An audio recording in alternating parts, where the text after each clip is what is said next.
Hello and good afternoon. Welcome to the Kerry Garden Show. Alan here again, back in a colourful Boyles of Killorglin, joined as always by our gardening expert Miguel. Miguel, how are we today? I'm alright, thank you. How are you? I'm alright. I feel like I should give you a puck. No, I'm Spanish. Well, we are of course here in Killorglin with Puck Fair, Puck just Fair. on its last day, so I'm sure you're enjoying your kind of half days. Yeah, I am enjoying these half days. It's not very crowded. Not very good, a bit quiet. A bit quiet. A few drunk people around. Stop talking about the staff like They're that. not bringing. They're not sharing. Actually, is the problem. Is my if they were bringing some Bringing something in, it'd be a bit better. Nice, Yeah. Okay, well listen, we've got plenty of colour here in front, but I'm actually going to start, Miguel, with a nice little card that was actually sent into me and you. Okay. We actually got a nice little card from a listener who had a little question, and now she doesn't say Alan and Miguel, she says, "Dear garden experts," so I feel that's just you. Well. She has a lovely butterfly bush, or buddleia, and it's more of a tree as it's kind of grown very stalky before it flowers. She gets lots of butterflies, which she enjoys, but she wants to know if she cuts it right down, will it grow and flower back lower or in the same way? She's looking for your advice. So we have a young small buddleia here, which has got a lovely purple flower on it, as I said the butterflies do love. Young buddleias you could probably cut hard. Yeah. But if it's a mature, I didn't know that it was a very mature So it's plant. it sounds like Mature a mature plant, one. no hard pruning, 100% no hard pruning. Okay. Go in stages. Go 25 in 3-4 When you say 25 now, you say 25%. Percent. 30%, cut 1/3 in 2-3 years, because if not, you will stress the plant. So do it in March, late March, early April. But if it's young, see the new growths coming here. Okay. Well, Some people want it if you just listen to the program on the radio, but that will be grow back. Yeah. It's not a very large plant. You can just cut it back hard. Yeah. But you if can it's see that there's mature- extra, for those listening on the radio, you can see the small little Side leaves and shootings, side yeah. shoots coming out at the very base of a lot of those stalks. Yeah, and you can see this been pruned Yeah. to probably 2/3 down before. Yeah. So you see that will have been pruned to this height, so you prune in 2/3 down, and the plant is okay because it's a young plant. But a mature plant will be very stressed if you do that very low. Okay. So what I will say is, do it in stages. Do it, cut maybe 1/3, top half of the plant. Again, late March, early April. When the risk of frost is gone, just go hard. Right. So that's the first stage, but then when would the second stage Next be? year. The following year? Yes. Okay, right. So this is going to be a 2-3 years to 2-3 bring year it process. down. Yeah. Well, you can. Maybe you don't want it very low. I don't know. She was mentioning that she wanted to prune it very hard pruning. That will be taking a couple of years or 3 the plant to get back to a decent shape. But if you do it in stages, you can control. Maybe you don't need to go that hard when you have the height that you need. You just keep it. Next year, just prune it back. Next year, you prune it back when you have a decent size. Yeah. And that increases the flowering actually. It will increase the flowering as well. Okay. Because you see, if you leave a main stem, all the side shootings, see they are weaker. While if you just prune the head, the apical growth, it will start. Everything else will get a bit stronger. The sides will be stronger. Okay. So for this lovely, I don't know her name. No, she didn't leave a name. She just says she's a Lixna listener. All right. Loves the show. So for her, in this particular case, go 1/3 or half till you reach the height you want, and then you can play with the plant. Yeah, over a couple of years. Okay. So don't again, go and mad again, in the mature plant. and also as well making sure that it's March.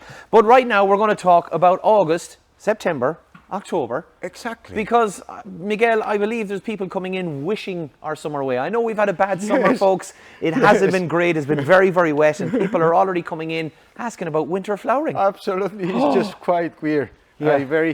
And people want to move forward. Get quickly into the winter. No. It's like 6 or 7 people in the last week asking for winter flowering plants. And I was asking them, why do you want winter? We are still in We're summer. still in summer. And It's the weather. There's plenty I want of time. to move forward. And there's It's plenty of time. Yes, Yeah. absolutely. So what we're gonna talk about today is these plants that they keep flowering. Some of them till the first frost. Okay. Some of them till the end of September. Some of them well into October. Okay. Even the ones that are supposed to be only in September, they will probably, if you have a decent month, Yeah. they will keep going till it's very cold or very dark. Hopefully we might even have, an Indian summer, when we have that Yeah. kind of late sunshine, hopefully, because things have been so wet. So let's talk about some of the best ones Okay. you've got here. What are the most popular ones? I see you've got asters right there in front of you. So- They're always a popular one, aren't they? So we're gonna start with the asters. The asters, they will flower till the first frost. They are very late. These fellas are just starting. Yeah. They will flower till the first frost. That's a must-have in your garden. Yeah. If you want, again, our goal or my goal will be having Constant flowering. constant flowering. If Constant you can. colour in the So garden, yeah. Then you will jump. After these go the cyclamen, hellebores, and all these early flowering, early winter or winter flowering plants, heathers. But now you still have plenty of options. Yeah. And you don't have to just, the season is not over yet. It's not, yeah. We'll have plenty of time to play. We have plenty of time to improve our garden. And now, after all these things, it's time for getting used to different flowering stages. We have talked about long flowering perennials. Next year we can talk about early flowering perennials. But even if they are a short period of time of flowering, well, not short, some of them, they long Some of period. them last for a couple of months, yeah. But some of them start earlier, some of them start later. So it's Yes. knowing a little bit more about the Exactly. stages that they'll all come. Now, and even at that, like all the buds that are on that Yep. aster as well already, there's a lovely light purple colour to that, and there's a darker one there with one in your hand. But there's so many buds Yeah. that are yet to come, so they'll be coming over the next month. So that's why the aster is such a good, lovely plant. Exactly. What you see here is just the starting. If you see for every flower is like 20 buds to open. Right. So okay. that will be a full ball Yeah. of shiny purple. Once they are established, they are very hardy. They will be coming back next year. Okay. You can prune them, you can shape them. Some of them they have a very, How if tall you are they? prune How them- tall would they grow? well, it depends on the variety. These varieties, ones are okay. not very tall. Right. But they still will grow half the size, double size. Yeah. But some of them are larger. And if you prune them early spring, they will divide, same as the buddleia, to give the side shootings Yeah. the A bit more strength, and they'll Exactly. look fuller. Exactly. You don't need to do it, but that's another. Yeah. Very, So very, very speaking of buds, I'll give you the one that has half flowers, and I'll take the one that is, I'd say, my God, give this another week or two and a bit of sunshine, and this chrysanthemum is going to explode in a beautiful yellow colour. Exact. So that's another one that will go till the first frost. First frost, okay? They call them cardamom here. Cardamom. Chrysanthemum. They are hardy plants. They will be coming back next year. See, we have one. By the way, we have 20% in pots and plants. Oh, there's 20% For off the at the whole moment. month, Okay, right. So there's actually, good yeah. time to come in and get your late flowering. Yeah, I nearly forget about it, Yeah. but just in case you have some spare money, Yeah. you know that you're gonna get 20% discount. Okay. See, they will be flowering till the first frost. They will Yeah. be dying back. People just throw them. Throw them out Don't or throw dig them out. Don't yeah. throw them. No. Put them somewhere. Forget about them. Okay. Move them. When they are just wilting, just put them somewhere. Forget about them. They will be coming back. So would you next year. think while leaving them in the pot, like? But what if you put them in the put ground? them in the ground. In the ground? In the ground. Would you dig them out? Yeah. Dig them out. Yeah. Put them back in the pot. Take them out of the pot. Put Yeah. them in the ground when they're wilting. They will be dying back. Yeah. If it's a very mild winter, there could be some leaves remaining, but most probably will be dying back. Okay. They will be coming back next year. Right. Okay. So So that's it's a one big of thing. these plenty of plants that people buy and then throw. They just forget about. That And if you dispose and I suppose that's the main thing. If you leave them in the ground, they will literally, all the water and everything in the frost will actually kill them. So it's important to kind of dig them out and stuff. Well, the problem in the pots, in the plants in pots in the winter, is that if it rains and then Yeah. it freezes, That'll destroy That the root can kill system. the roots. Yeah. While on the ground, they are more protected. The temperature is totally different. Yeah. So- So you got some tall ones over there now, Miguel. Tell us about some of those ones. There's some Okay. nice height So- and colour over there. We're going to. It's plenty more, but see, Russian sage. Russian sage. Russian sage. Right. This looks like a Perovskia. nice one. They go again well into September. They are starting now. Yeah. See, so It's a whatever lovely is silver. starting It's kind of a now, lovely silver very, touch to very all of nice the to the plant. stalk and the leaves, and a beautiful purple Very color nice along. plant. Yeah. Yeah. When they are mature, they are spectacular. They And are with spectacular. with the name sage, are you going to get a nice smell off that as well? Oh, actually, meh, No. meh, yeah, really. Miguel's not really. impressed. No, Miguel's not impressed. But you're impressed with the flowering. The flowering. That's an the impressive flowering and one. the time of the year. So we basically, normally smelly flowers are summer flowers. Yeah, of course. I suppose that's it. And Because you're looking to the attract the heat, bees and stuff like that. attract, animals. Yeah. But those will be giving a very, Beautiful very colour. high color, very nice color. Yeah. See the combination. And gets a nice bit of height as well, I suppose. It's there, yeah. Again, you have to play with height, Yeah. with combination of colors. Yeah. You have to play with density of plants as Mm-hmm. well. So this Perovskia, they will give you room for lower plants around. Around it, yeah. They will expand, but it won't be critical. Okay. Well, see, these lovely Mombricious, they call them Crocosmias. Crocosmias, yeah. They will be expanding. They'll kind of go Like sideways and exactly stuff like like- that. And there's beautiful yellows, oranges, and reds, which are very popular here, the Crocosmias. Yeah, the red is the Lucifer. Yeah. Is very popular. We don't have. Don't have the many ones here. That we have is Yeah. are very large, and they will be going out of the camera. Okay. So we brought the Yeah. yellow. And what about that lovely purple one there in front of you, which is nearly like a foxglove type? It's a bit. It actually is. Aha! It's a penstemon. Right. Yeah, a foxglove. purple passion foxglove. Right. So again, very easy-going plants. Yeah. Very. Is easy, purple a very popular tough colour plants. for some of these late flowering? I've It's just noticed a lot of purples. Well, actually, it's a very popular color here in Ireland. Killorglin. Okay, all right. I would say Yeah. it's very common. People loving purple. Loving here. purple. Okay, Yeah. right. Yeah. Well, you see, There we've it got is. the lush green behind it. You see, This- Miguel. That's what makes You can makes a find big difference. plenty of colors in penstemon anyway. Yeah. But now, see, yeah. Talk to me about this, well, because those dahlias. this dahlia Sorry. is just. I just think it's spectacular. It's an actual showstopper. For It those is, it listening, is. it's literally just one flower popped up, and it's just going burst of white, pink, and red. It's a beautiful plant. Beautiful. They are beautiful, beautiful plants. They will be going. That's the first one, the Yeah. first flower. You see all the ones are coming here. You have to pinch them. These ones, you have to deadhead them. Yeah. I'm not gonna deadhead this one. Not just but yet, Just basically go to the base of the flower, as low as you can, and normally they snap. If they are well watered, they snap. Just sometimes it's confusing when they lose the leaves. They look like they're gonna start the bud, so it's better cleaning them before they drop all the petals. Okay. Because they close after. And they look like it's a new flower. Oh, I know what you And mean, you're but just really what waiting it's done, and it's actually exactly- dying and it's gone. Exactly. Okay, And it's- okay. Well, that's one thing I would like to mention with those fellas is the tubers or the bulbs. Some people remove them from the ground, some people leave them. Okay. These ones, some of them are very hardy, but the problem is not the hardness, is the sogginess of the soil. ground, Yeah. the soil here in So in a Ireland. well-drained soil, it might just, but more than Some likely. people don't remove them, and they have high rate of success in them coming back. Okay. Some years they don't. They don't. come. Okay. So Which is that's the unfortunate. problem. So to make Moving sure, them. again, move them. So take them out. when the plant is gone, when the flowering is gone, when the plant is wilting, wait till it's all gone. Chop the plant, leave it for a couple of weeks or so, and then remove. And then dig it out. You'll find two Okay. or three like sweet potatoes, long.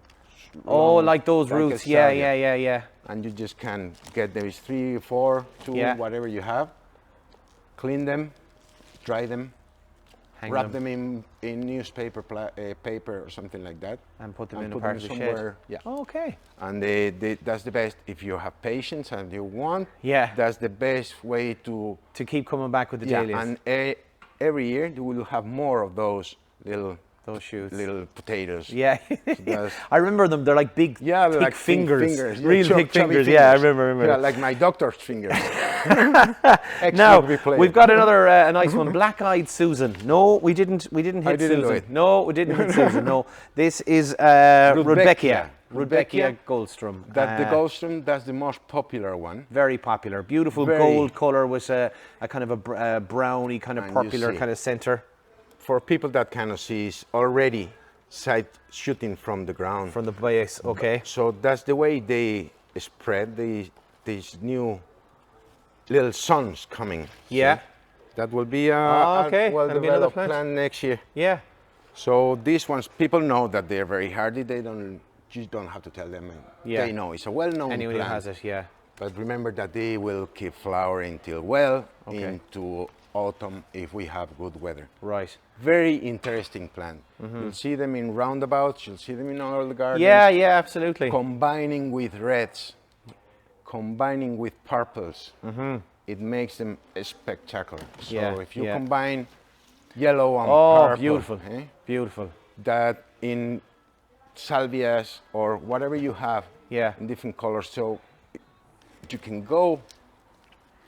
Yeah. See, echinaceas, same type of daisy flowers. And the echinaceas, I like the one thing I love about flowers. The one thing I love about the echinaceas is they come in such beautiful colors, like the vibrant oranges and reds and everything like that. It's beautiful. They're simply amazing. I saw a few years ago, I haven't seen it again, a copper one. I bought a plant. Oh yeah? And it lasted me 3 years. I don't know why it died.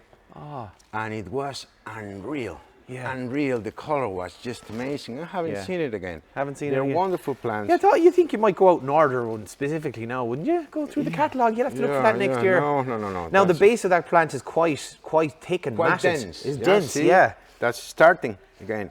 You have in mind that when they send these plants from the nurseries, they have 1 or 2 flowers. Okay. They are just starting. They have these 2 flowers for show. Okay. But the real action is happening. It's about to come. About to come. Exactly. Okay, all that's right. the nice thing yeah, of this. That you see. That's one thing I would like to say right now. Is just don't look for the flowers when you buy a plant. Look for the potential. The potential. Okay. Right? Don't get blinded by the show. color. By the show. Yeah. See what is behind. Yeah. Right. Because you will get 2 weeks flowers, or you can get a 2 or 3 month flower if you pick the right one. Brilliant. So we've had loads of different options here. Beautiful colours, stunning. One last thing before we go is feeding, right? So any of these late flowering plants, you know, what sort of feeding routine do you need to keep them until that first frost starts to take some of them? Essential, always essential, is just keep feeding. Yeah. Keep feeding till the plants are gone. Right. It's a little bee checking you out there. Yeah. Same as you were feeding the early or annuals or early flowering plants, you have to do with this. So don't stop. It's just basically people up for a while and then they forget about it. Just you have to keep. So keep that 2-week routine of going around the garden and keeping them. I know I'm constantly repeating this, but it's you from a decent garden to a spectacular garden. Yeah. It's just a few small steps. Just get a regular routine. Exactly. Yeah. And a regular routine, as you say, in feeding. Feeding. And again, the plant will tell you. Yeah. But it's just everything. Pots, ground, they need an extra boost when they are in full steam. Yeah. And people just put manure in the early winter, some chicken pellets. Yeah. But then they just don't do anything else. Okay, right. So don't forget. Tomato food, well balanced. It's well balanced. It's not only for tomatoes. For most plants and flowers. A little bit of potash. Yeah. If you want to get more spectacular and more buds and more flowers and spectacular flowering, potassium, tomato or tomato is essential. Yeah. It's an essential. And then Nutri-1, this is a concentrated fertilizer for all plants. A general fertilizer. Yeah. That's what you're after. Yeah. At the end, if you have a variety of plants, a good selection of plants in your garden, all of them have different needs. So what you want is something that is a general, is good for all of them. You can go to maybe hydrangeas or some of them to do some specific feeding, but if you have a large garden, you're not going to be preparing formula for every plant. Yeah. So you need. Yeah. If you don't want to be doing this, get some slow release. Okay, the slow release. And just a slow release, top dress it with compost. Yeah. Now is not a bad time for doing it. Not a bad, okay. It's a good time. It's a perfect time. Yeah. don't think that, again, the season is not over. It's not over, and that is the big thing we want to kind of say. And as I said, come into the garden centre here. The beautiful colour is everywhere to be seen, and of course that lovely 20% off sign makes it even better. That is it from Boyles of Killorglin for this week. Thank you, Miguel, and go and enjoy the last day of Puck. I'm sure you'll be going straight through the town and straight home. Yeah, absolutely. Listen, thanks for all the great advice and the beautiful colour. Until next time, folks, have a good one and happy gardening.